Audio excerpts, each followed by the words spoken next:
Hello दोस्तों, कैसे हैं सब? आई होप सब अच्छे ही होंगे। तो आज मिलते हैं अमेरिका की एक और नई वीडियो के साथ। तो दोस्तों, बहुत सारी अच्छी-अच्छी चीज़ें तो मैं आपको अमेरिका के बारे में बताती ही रहती हूँ और कुछ बुरी होती है तो वो भी ज़रूर शेयर करती हूँ। तो आज मैं अपना पर्सनल एक्सपीरियंस आप लोगों के साथ शेयर करने जा रही हूँ कि जब मैं अमेरिका आई थी ना, तो क्या-क्या इश्यूज़ हुए थे मेरे साथ और हर एक इमिग्रेंट के साथ मुझे लगता है वो इश्यूज़ होते ही होते हैं। कई लोग शेयर करते हैं, कई लोग नहीं शेयर करते। 99% तो लोग यार शेयर करते ही नहीं कि अमेरिका में ये चीज़ें भी होती हैं। तो दोस्तों, क्या होता है ना, बेसिकली जब हम इंडिया से अमेरिका आते हैं ना, तो लोग सोचते हैं भाई अमेरिका चले गए, इनकी तो लाइफ अब सेट ही सेट हो जाएगी। पर दोस्तों, आपको एक रियलिटी बताऊँ, अमेरिका आने के बाद लाइफ सेट नहीं, आपको रीसेट करनी पड़ती है भाई, ज़ीरो से आपको ज़िंदगी शुरू करनी पड़ती है यहाँ पर आकर। कई लोगों के तो सपने ऐसे होते हैं कि हाँ, हम अमेरिका जा रहे हैं भाई, फ़ॉरेनर से मिलेंगे, उनके साथ फ़ोटो-वोटो खिंचवाएँगे, दोस्ती बढ़ाएँगे, हमारा स्टेटस अलग ही होगा। बट रियलिटी आपको बताऊँ दोस्तों, यहाँ के जो अमेरिकन्स हैं ना भाई, वो आप लोगों से बात करना भी पसंद नहीं करते हैं। सिर्फ़ दोस्तों वही लोग बात करते हैं अगर आप जॉब में हो और जॉब में आपके साथ अमेरिकन काम कर रहे हैं, तब तो आपका ये है कि बोलचाल हो जाएगी। अदरवाइज़ अगर आप रोड-वोड पे भी जा रहे हो, जैसे अभी मैं अपनी कम्युनिटी का टूर ले रही हूँ, तो यहाँ पर भी अगर मुझे कोई अमेरिकन दिख गया ना, तो हाय हेलो होती है, इससे ज़्यादा कुछ नहीं होती। इससे ज़्यादा ये नहीं है कि भई हाँ, कोई अपना दुखड़ा गा रहा है कि हाँ, ये इश्यू है, वो इश्यू है, इंडिया की तरह से, है ना? वो चीज़ होती ही नहीं है। तो एक खालीपन-सा तो रहता ही रहता है यार, चाहे जो मर्ज़ी कह दो, हम मूव तो हो जाते हैं, बट मुझे नहीं लगता कि वो खालीपन कभी भी यहाँ आकर भरता है। तो जैसे कि दोस्तों, मैं अभी अपने बच्चे की बात करती हूँ, जैसे समटाइम्स क्या होता है ना, हम इवान को लेकर ना पार्क-वार्क में जाते हैं कि चलो बच्चा खेल लेगा, क्योंकि बच्चा यहाँ पर ना अकेला बहुत फ़ील करता है। इंडिया में क्या होता है, भाई रिश्तेदार होते हैं और समटाइम्स यार रिश्तेदार ना भी हों, आस-पड़ोस में बच्चे होते हैं, उनके साथ बच्चे खेल लेते हैं, तो यहाँ पर तो ऐसा कोई सीन ही नहीं होता। तो ऐसे में क्या होता है, यहाँ पर जो पेरेंट्स होते हैं ना, तो वो कभी लाइब्रेरी ले जाएँगे अपने बच्चे को, कभी पार्क ले जाएँगे। फैसिलिटीज़ सारी हैं, आपको बता दूँ, यहाँ पर वो भाईचारा नहीं है कि आपका बच्चा किसी और बच्चे के साथ खेल लेगा। हम पार्क में लेकर जाते हैं, तो इवान के साथ या तो हम खेलते हैं या फिर इवान खुद खेलता है। हम उसको अकेला छोड़ भी नहीं सकते पार्क में कि कहीं किसी बच्चा को हाथ-वाथ ना मार दे या किसी का बच्चा गिर ना जाए। क्यों? क्योंकि यहाँ पर इतनी फ्रीडम नहीं है भाई, आप किसी के बच्चे के साथ अपने बच्चे को खेलने के लिए अलाउ कर दो, क्योंकि ज़रा-सा भी कोई भी इश्यू हो गया, सामने वाले का नहीं पता कब आपको सू कर दे। तो ये डर का माहौल तो यार हमेशा रहता है। तो ऐसे में प्रॉब्लम्स क्या आती हैं बच्चों के साथ? बच्चे अकेले हो जाते हैं, है ना? और यहाँ पर जो चीज़ मैंने देखी है, तो इस वज़ह से ना बच्चे लेट भी बोलते हैं। ये बहुत इश्यू आ रहा है बच्चों में यहाँ पर। और जो मेरे हस्बैंड के सर्कल में है, उनके कलीग्स वग़ैरह, तो जब मैं कई बार बात करती हूँ ना इवान की, अभी 2 साल का हो गया है, उसने इतना ज़्यादा बोलना शुरू नहीं किया है। तो वो कहते हैं हमारे बच्चों ने तो 4-4 साल में बोलना शुरू किया था यहाँ पे। मतलब आई वाज़ शॉक्ड कि ऐसा तो नहीं होता ना कि 4 साल की एज में बच्चा बोलना शुरू करे। कोई प्रॉब्लम हो तो एक अलग बात है, बट नॉर्मल बच्चा इंडिया में भी अगर आप देखो ना, तो ढाई साल मैक्सिमम मुझे ऐसा लगता है कि बोलना शुरू कर देता है। तो ये प्रॉब्लम यहाँ पर इसी वजह से आती है, क्योंकि यहाँ का कल्चर ही नहीं है। बच्चा घुलेगा नहीं, मिलेगा नहीं किसी के साथ, तो कहाँ किससे बातचीत करेगा वो? उसकी दुनिया सिर्फ़ पार्क में रह जाती है, पार्क में अपने आप खेल के आ जाता है, या फिर ज़्यादा से ज़्यादा टीवी या मोबाइल पे रह जाती है, या फिर पेरेंट्स के साथ। पेरेंट्स भी यार कितना ही बच्चे के साथ इन्वॉल्वड हो जाएँगे। पूरा दिन तो नहीं इन्वॉल्वड हो सकते ना, पेरेंट्स को भी काम होते हैं भाई। अब जैसे मैं हूँ, मुझे घर के 10 काम हैं, तो 10 काम के साथ-साथ ये तो नहीं है कि मैं 24 घंटे अपने बच्चे के साथ बात ही करती रहूँ। तो बच्चे को जो एनवायरनमेंट घुलने-मिलने का बाहर से मिलता है, वो यहाँ पर नहीं मिल पाता। ये सबसे बड़ा इश्यू आता है यहाँ पर, जो मैं फेस कर रही हूँ अभी। और दूसरी बात, देखो यहाँ पर हम पार्क में जा रहे हैं, जैसे अभी मैं घूम रही हूँ, कोई मिल गया, हाय हेलो किसी ने कर दी, दैट्स इट। इससे ज़्यादा कुछ नहीं। अमेरिकन उस टाइम तो भाई आपको ऐसा फ़ील कराएँगे, वाओ भाई पर्सन से भी हाय हेलो कर रहे हैं। बट रियलिटी दोस्तों ये होती है कि उनको हमारा नाम तक भी नहीं पता होता, तो वो बस हाय हेलो तक ही उनकी दुनिया सीमित है। इससे ज़्यादा वो पर्सनल ना तो होना चाहते हैं और ना होते हैं। तो दोस्तों, अब मैं आपको रियलिटी बताती हूँ कि जब मैं अमेरिका आई थी ना, तो मुझे क्या-क्या फ़ील हुआ था और क्या-क्या मुझे चैलेंजेज़ आए थे यहाँ पर भाई। सबसे बड़ी बात तो, जब मैं यहाँ पर आई थी ना, मैं बिल्कुल अकेली पड़ गई थी। मुझसे बात करने वाला कोई नहीं था। हालाँकि मेरी पूरी फैमिली यहाँ पर है, बट यार यहाँ का कल्चर ही नहीं है कि आप किसी के घर जाके किसी से बातचीत करो, बैठो, उठो। और दूसरी बात क्या है कि डिस्टेंस इतना ज़्यादा है कि बंदा 100 बार सोचता है जाने के लिए किसी के घर। पहले तो यहाँ पर क्या चीज़ें होती है ना, अगर आपको किसी के घर जाना होता है ना, तो पहले तो आपको उसको इन्फॉर्म करना पड़ता है। तब आप कहीं जा सकते हो, है ना? इंडिया की तरह नहीं है भाई, मुँह उठा के चल दिए, चलो भई आज मिलने का मन करा और चल दिए। यहाँ पे वो सिस्टम नहीं है ना? तो दूसरी बात, जब मैं यहाँ पर आई थी ना, मैं मेंटल डिप्रेशन में भाई बिल्कुल पहुँच गई थी। ऐसा नहीं है कि नहीं पहुँची थी, मतलब मुझे ऐसा फील होने लग गया था यार ये दुनिया है। लोगों के इतने सपने होते हैं अमेरिका देखने के लिए और यहाँ तो भाई दुनिया बिल्कुल अलग है।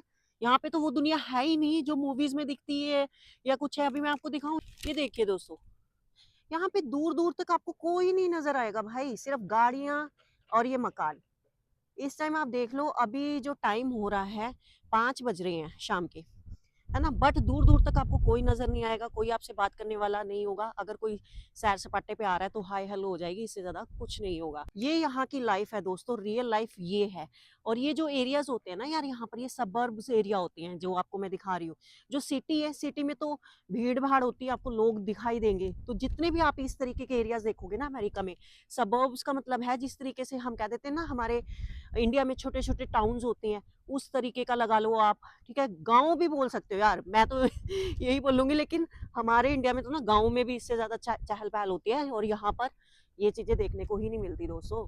यहाँ पर आप तरस जाते हो। और दोस्तों इसके अलावा सबसे बड़ी प्रॉब्लम क्या आती है, जैसे कि इंडिया में अगर आप जॉब वॉब करते हो ना भाई, वहां पर आप मेड को हायर कर लो, है ना, मतलब जितनी भी आपकी डेली रूटीन की एक्टिविटीज है उसके लिए आपको हेल्प मिल जाती है। यहाँ पर आपको कोई हेल्प नहीं मिलती यार, आपके पास जितना मर्जी पैसा हो तो आप हेल्प ले सकते हो, बट आप जिस टाइप की हेल्प एक्सपेक्ट करते हो उस टाइप की हेल्प यहाँ पर आपको मिलेगी ही नहीं। यहाँ पर आपको बाथरूम को साफ करना पड़ता है, लॉन्ड्री, डिशेस, खाना, झाड़ू पोछा, भाई A to Z, यहाँ तक कि अपना घर का जो कूड़ा होगा ना वो भी आपको उठा के बाहर रखना पड़ेगा। जो रिकमेंडेड डेज है उन डेज में आपकी ड्यूटी बनती है ये। और मोस्टली ये ड्यूटी यहाँ पर हस्बैंड निभाते हैं यार। तो हस्बैंड्स के लिए भी यहाँ पर लाइफ इतनी इजी नहीं है जितना सोचते हैं। तो यार मेरी तो अपनी जो सोच है ना, मेरी अपनी सोच क्या है कि अगर आप इंडिया में अच्छा खासा कमाते हो ना तो वहां पर आप एक्सपेंसिव से एक्सपेंसिव सर्विस अफोर्ड कर सकते हो, बट यहाँ पर ऐसा नहीं है। और मेरा तो खुद का मानना भी ये है कि अगर आप अच्छा खासा कमा रहे हो तो एक्सप्लोर करो वेस्टर्न कंट्रीज को। बट सेटल होने के लिए मुझे नहीं लगता कि उस हिसाब से ये कंट्रीज बेस्ट है। अब आपको होगी कि खुद तो भाई अमेरिका में रह रही है और हमें इस तरह का ज्ञान दे रही है, तो मैं आपको बता दूं यार, मेरी सर्कमस्टेंसेस, मेरी सिचुएशंस डिफरेंट थी। मेरे पास कोई ऑप्शन ही नहीं था। आप ये लगा सकते हो मेरी मैरिज यहाँ पर हुई है और ऊपर से मेरी हस्बैंड की सारी फैमिली यहीं पर है। तो मेरे पास कोई ऑप्शन नहीं है कि हाँ मैं इंडिया जा सकूं। अब आपको मुझे शादी यहाँ करनी जरूरी थी, ये लगा लो भाई ये आ, मेरी डेस्टिनी थी कि मुझे यहाँ आना था, है ना, और इनसे मेरी शादी होनी थी। तो इस वजह से मैं आई हूँ। अदरवाइज अगर मैं अपनी बात करूँ ना तो मुझे ऐसा कोई शौक नहीं था कि मुझे वेस्टर्न कंट्रीज में जाके रहना है। मेरी ऐसी कभी सोच थी ही नहीं, है ना। एक्सप्लोर करना दैट इज डिफरेंट थिंग, और परमानेंटली मूव होना दैट इज डिफरेंट थिंग। तो दोनों चीजें अलग अलग होती है। एक्सप्लोर करो वर्ल्ड को, बट आप हमेशा के लिए किसी दूसरी कंट्री में शिफ्ट हो जाओ तो ये सोच लो वहां तो आपको लाइफ जीरो से स्टार्ट करनी ही पड़ेगी। स्टार्टिंग में तो भाई आप ऐसे हो जाओगे कि जैसे आपको एक बस मीठी जेल में बंद कर दिया, दिमाग में ये घूम रहा होगा कि हाँ हम अमेरिका में है, हम अमेरिका में है, बट एक्चुअली में अमेरिका एक जेल है दोस्तों। मुझसे बहुत से लोग कहते हैं कि आप क्या सजेस्ट करोगे कि अमेरिका अच्छा है, इंडिया अच्छा है। यार देखो, हर एक कंट्री के अपने प्रॉस एंड कॉन है। अगर मैं अमेरिका की बात करूँ ना, यहाँ की मुझे सबसे अच्छी चीज़ क्या लगती है, भ्रष्टाचार नहीं है भाई। इंडिया में सबसे गंदी चीज ही मुझे ये लगती है। और इंडिया में क्या होता है ना यार, ठीक है अपना भाईचारा वाला सिस्टम तो है ही है भाई, बट अगर आप सोसाइटी वाइज देखो ना, पड़ोसियों को देख लो, रिश्तेदारों को देख लो, दोस्तों को देख लो, भाई एक दूसरे के बस टांग खींचने पे ही लगे रहते हैं, है ना। तो यहाँ पे वो चीजें नहीं है। किसी की शादी हो रही है तो भाई किसी रिश्तेदार को ज्यादा इंपॉर्टेंस दे दी, किसी को नहीं। सब प्री प्लान होता है, ऐसा कुछ नहीं होता कि भाई प्री प्लान नहीं होता कि हाँ किसको हमने कितनी इंपॉर्टेंस देनी है किसको नहीं। तो यहाँ पर वो चीजें नहीं है। तो ये चीजें मुझे बहुत अच्छी लगती है। ठीक है भाई, इतना ज्यादा ये पर्सनली इन्वॉल्व नहीं होते तो ये चीजें भी कहाँ रखेंगे। तो वही कह रही हूँ ना कि हर एक देश के अपनी प्रोज एंड कॉन्स हैं। तो हम इंडियंस का क्या होता है ना, हम दोनों देशों में डिवाइड हो जाते हैं ना। तो मुझे ऐसा लगता है कि हम अमेरिका के रह जाते हैं और ना ही हम इंडिया के रह जाते हैं। ऐसी ऐसी चीजें घटित होना शुरू हो जाती है। तो दोस्तों आपको एक और फनी चीज बताती हूँ। यहाँ पर जो हम लोग हैं ना, यहाँ के लोग हमारे बच्चों को क्या बोलते हैं, ABCD।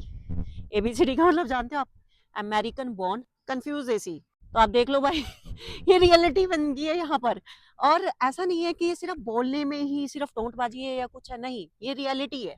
बच्चे ऐसे हो जाते हैं यहाँ पर। मेरा सजेशन तो आपको यार यही रहेगा कि आपके पास अच्छा खासा पैसा है, लाइफ जियो, घूमो, वर्ल्ड टूर लो, बट जहाँ पर अगर सेटल होने की बात आ जाए ना, तो इंडिया से बेस्ट कंट्री मुझे नहीं लगता कोई है। वहाँ पे क्या है ना यार, आपको हर फैसिलिटी मिल जाएगी।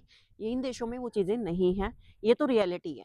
हाँ, आपको वाक़ई ही मूव होना है कि हाँ, आपको वेस्टर्न कंट्रीज़ में ही जाना है या कुछ है, तो उसके लिए फिर पागलपन लेकर आओ यहाँ पर। पागलपन ऐसा होना चाहिए, भाई जैसे मर्ज़ी यहाँ पर सर्कमस्टेंसेस हो, हमें तो सेटल्ड होना ही होना है। और ये भी एक बात आपको बता देती हूँ, अगर भाई कोई अच्छा खासा कमाता है ना भाई, अच्छा खासा बड़ा बिज़नेसमैन है या कुछ है, उनके बच्चे कभी यहाँ पर आके सेटल्ड भी नहीं हो सकते।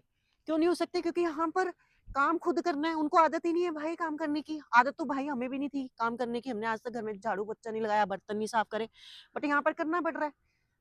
क्योंकि यहाँ की लाइफ यही है भाई, ऑप्शन नहीं है आपके पास, तो करना पड़ेगा ही, है ना? तो यहाँ पर क्या होता है, इसीलिए हस्बैंड वाइफ आपस में थोड़ा कोऑपरेट करके चलते हैं, है ना? तो वो डोमिनेटिंग नेचर जो चीज़ें हैं वो खत्म हो जाती हैं, है ना? वो इंडिया में ही रह जाती हैं। यहाँ डोमिनेटिंग नेचर करके करेंगे क्या भाई? पता है कि टाइम भी खराब और हाथ में आना भी कुछ नहीं। और एक चीज़ और बताती हूँ, कई लोग बोलते हैं ना कि पेशेंस आ जाता है भाई यहाँ आकर, पेशेंस। आपको लाइन में खड़ा होना है, तब आपको पेशेंस की ज़रूरत है, क्योंकि आप कोई भी यहाँ पर ग्रोसरी शॉपिंग करने जाते हो तो भाई समटाइम्स 1-1 डेढ़-डेढ़ घंटा लग जाता है लाइनों में खड़े हुए। तो आप ये नहीं है कि लाइन को तोड़ के आगे चले गए, किसी को धक्का दे दिया, कुछ कर दिया, ऐसा कुछ नहीं है, पेशेंस लेवल रखने पड़ते हैं। तो भाई पेशेंस लेवल तो अपने आप ही आ जाएँगे। भाई तुम धक्का दे के तो देखो, या लाइन तुम स्किप करके तो देखो, ये तुम्हारी उखाड़ लेंगे।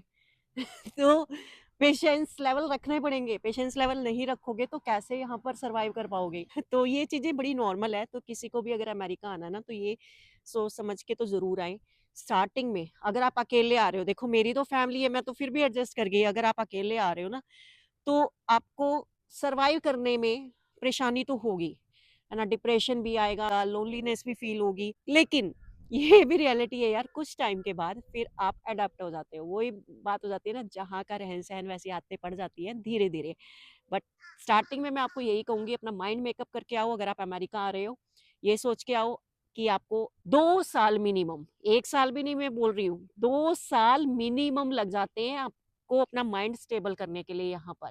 जब आपको यहाँ पर सर्वाइव करना पड़ता है ना? अपने लोग नहीं दिखते, भाई अपने लोग जैसे मर्ज़ी हो, गालियाँ ही क्यों ना देते हो। बट मुझे ऐसा लगता है, मतलब मैं अगर अपनी बात करूँ ना, तो अपने-अपने ही होते हैं यार, जो मर्ज़ी कहें। यहाँ पे अपन को वो चीज़ नहीं दिखती, बिल्कुल भी नहीं दिखती।